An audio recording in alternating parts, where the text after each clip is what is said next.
June 22, 1941.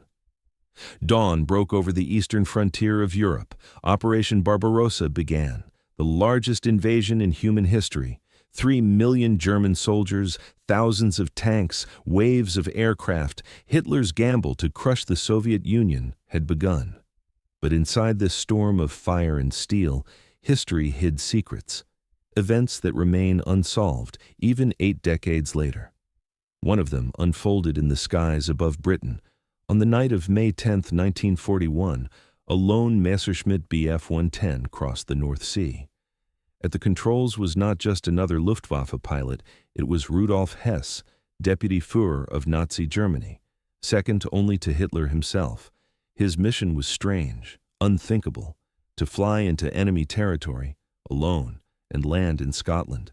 He carried no squadron, no escort, just maps, letters, and the belief that he could negotiate peace. Hess aimed for the estate of the Duke of Hamilton, a man he believed might broker talks between Britain and Germany. But why? Was it desperation? A personal obsession with astrology and destiny? Or did Hess act on secret orders from Hitler, who later denied everything? The flight ended violently. Hess bailed out of his aircraft near Glasgow. He was captured by local farmers, and soon the highest-ranking Nazi in British custody. For Churchill, it was a propaganda gift. For Hitler, it was betrayal. The Nazi leader raged, stripping Hess of all titles, calling him insane. Yet, questions linger. Did Hess act alone? Did he truly believe peace was possible in 1941 when Britain stood bloodied but unbroken? Or was there a hidden message, a secret deal, now lost to history? What we do know is this: Hess would spend the rest of the war as a prisoner. After Nuremberg, he faced a life sentence in Spandau prison, Berlin. There he remained, isolated for decades, until 1987 when he was found dead in his cell. The official verdict: suicide. But even in death, controversy followed. Some claim he was murdered. Others whisper that the man in Spandau was not Hess at all, but a double.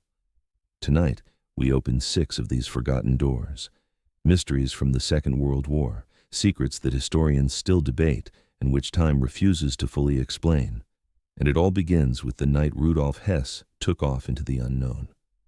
Autumn, 1939. The war was only weeks old. Britain prepared its defenses. The Royal Navy stretched across the seas, a lifeline to an island nation. Then, a shock. A German U-boat commanded by Günther Prien slipped into Scapa Flow, the heart of the Royal Navy, a place believed to be impenetrable. Under the cover of night, U-47 glided past block ships. Through gaps in defenses, the cold salt water churned softly, hiding the silent predator. Inside the submarine, tension was heavy. Men whispered. Every creak of steel felt louder than thunder. They knew one mistake would mean death in the depths. And then, the order came. Torpedoes fired. The battleship HMS Royal Oak shook violently. Explosions ripped through her hull. Within minutes, the ship rolled, sinking into the black waters of Scapa Flow.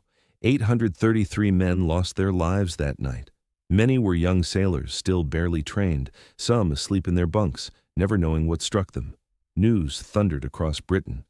The impossible had happened.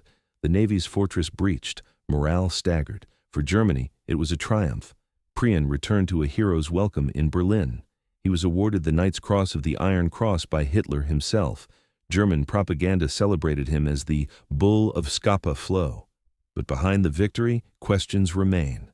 How did U-47 navigate the defenses so precisely? Were there secret maps? Did sympathizers on the islands aid them? Or was it simply the daring skill of Prien and his crew? The mystery deepened 2 years later. March 7, 1941. U-47 vanished in the North Atlantic.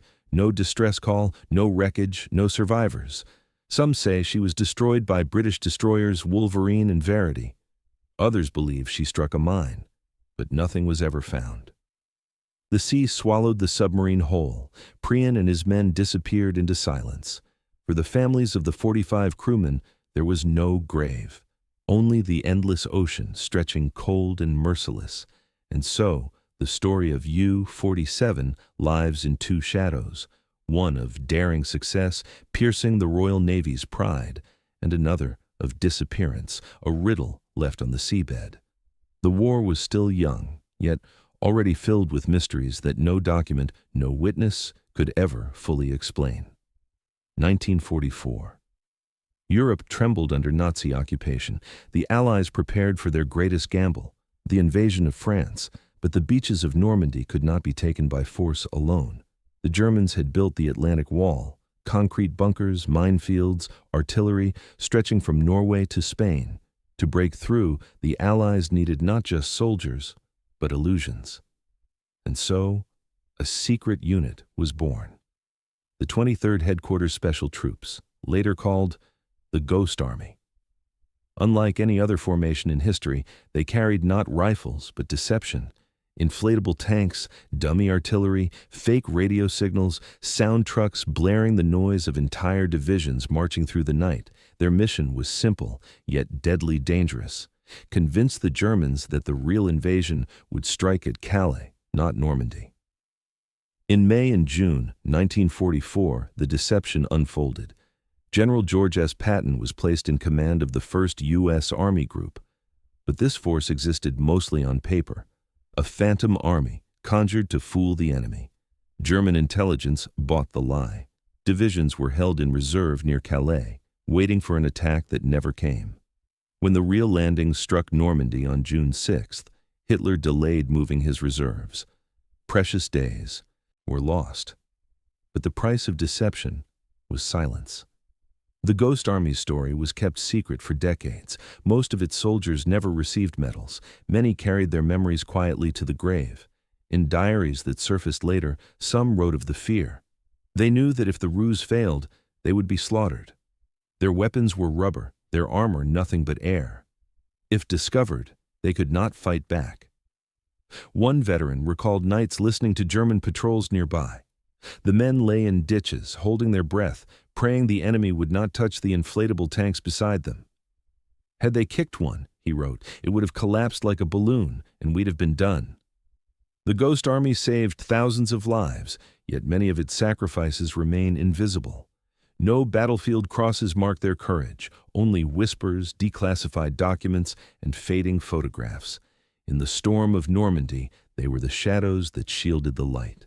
And yet, the full story of their operations remains incomplete, a riddle of war, half hidden in secrecy, half revealed in silence.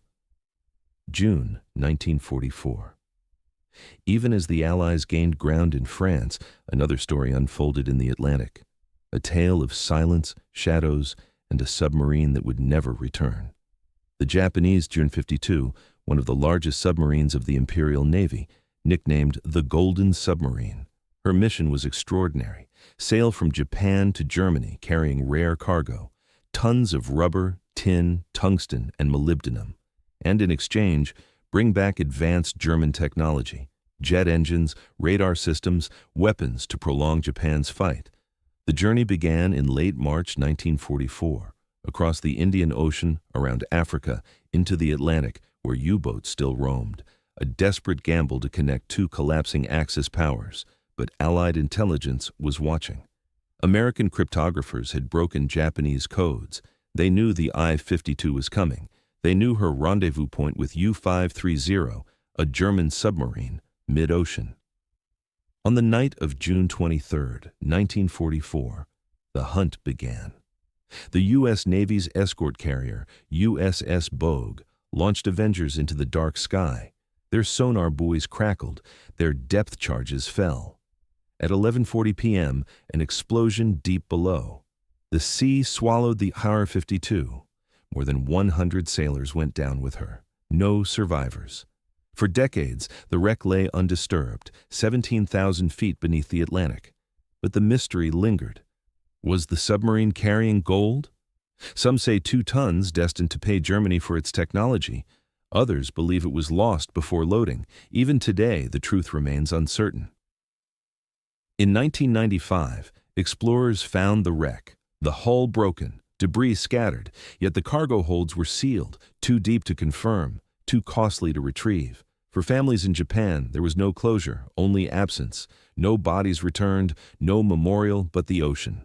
For historians, the I-52 is a reminder of desperation. By 1944, Japan clung to fading hope, a hope tied to technology that could not change the tide of war. But for the men aboard, it was a final voyage into silence. No last words, no graves, only the endless pressure of the Atlantic, holding their secrets tight. And so the I-52 remains, half legend, half history. A ghost ship in the deep, its story unresolved. World War II ended in 1945. Nazi Germany defeated, Imperial Japan in ruins. The guns fell silent, but not all questions found answers. Rudolf Hess, the deputy who flew alone to Britain. Why did he really go? Was it madness or a mission hidden by lies? Historians still argue, his prison cell in Spandau forever stained by doubt. Gunther Prien and U-47, lost in the Atlantic. A crew of 45, swallowed by the sea without trace. Was it a mine or the guns of British destroyers? The wreck has never spoken. The Ghost Army. Men who fought not with bullets but illusions. Their courage kept secret for decades. Only in old age did recognition come. Many never lived to hear thank you. The I-52, resting 17,000 feet below. Her cargo, her mission, her promise of gold or steel, still locked away. The ocean does not give up its secrets easily, and these are only fragments. The war left many mysteries, missing aircraft, lost convoys, documents burned in retreat, stories carried to the grave by men who chose silence. Yet, perhaps the deeper truth is this. Not every question needs an answer. The mysteries remind us that war was chaos, that even the most powerful nations could not control every tide, every chance. For survivors, the legacy was not puzzles, but pain. The father who never returned, the comrade missing at sea, the neighbor who vanished into a prison, never to be seen again. At memorials across Europe and Asia, names are etched in stone, some known, some never found.